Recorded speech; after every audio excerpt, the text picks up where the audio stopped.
Në rrethet veriore të Shqipërisë gjatë paradites së sotme është rënduar situata për shkak të rreshjeve të dendura të Borës që po vazhdojnë pa ndërprerje prej më shumë se 24 orësh. Në 4 qarqet veriore, ato të Kukësit, Dibrës, Lezhës dhe Shkodrës, për momentin janë të kalueshme 23 aks të pakalueshme, 23 akse rrugore, ndërsa pjesa tjetër kalohen me vështirësi. Për shkak të bllokimit të rrugëve janë izoluar edhe shumë komuna malore, duke vështirësuar jetesën e mijëra banorëve që jetojnë në këtë zonë të varfër të vendit. Korrespondenti ynë Plum Sulo njofton.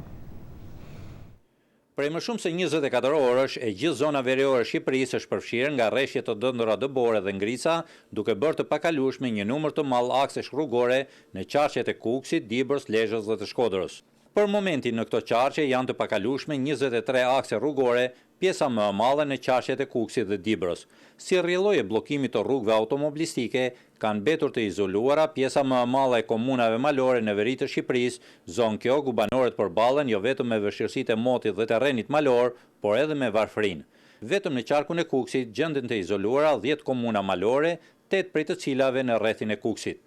Probleme serioze janë krijuar edhe në Shkodër, Pukë dhe Malci të Madhe, ku sipas shefit të emergjencave civile, Plumdanit, situata është rënduar edhe në rrugët kombëtare. Meqense ka rreshje të dendura, kemi akse rurale të bllokuara, pothuajse në të gjithë territoret e komunave të zonave malore, dhe një pjesë të akseve nacionale ku një pjesa më e madhe e tyre kalohet me vështirësi. Nga problematike kemi rrethin e Pukës, kryesisht komunat malore të rrethit Pukës, i Balla, disa fshatra të Fierzës dhe të komunës Blerim. Për shkak të rreshjeve të dëndura të dëborës, gjatë ditës së sotme ka qenë e pamundur ndërhyrja për zblokimin e rrugëve dhe riparimin e defekteve të shumta në rrjetin e shpërndarjes së energjisë elektrike.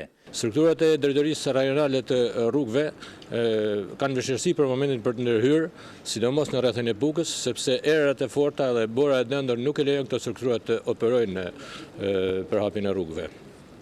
Ndërsa strukturët e qezit, defektet që janë shfaqur gjatë ditës së djeshme dhe sot, përsëri edhe këto kanë pamundur për të ndërhyrë, sepse nuk e lejon edhe kushtet e terrenit, por edhe bora e dendur e cila vazhdon të bjerë. Shpresojmë që nesër temperaturat të jenë me të normalizuara dhe rreshtet e borës pushojnë, edhe me këtë kuadër të gjithë strukturat do të ndërhyjnë për të riparuar edhe defektet e energjisë elektrike, por edhe hapjen e rrugëve. Si në Shkodër, ashtu dhe në 3 qarqet e tjera të zonës veriore të Shqipërisë, gjatë ditës së sotme janë mbledhur shtabet e emergjencave civile për të marrë masat e nevojshme për të ardhur në ndihmë popullatës së izoluar.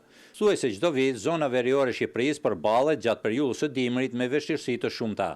Gjatë 20 viteve të fundit, qeverisë shqiptare kanë shpallur disa herë situatën e emergjencave, duke angazhuar të gjithë strukturat shtetërore, përfshirë edhe ushtrinë, për zhbllokimin e rrugëve dhe për t'i ardhur në ndihmë mijëra familjeve të izoluara në këtë zonë. Për Zërin e Amerikës, nga Shkodra, Plum Sulo.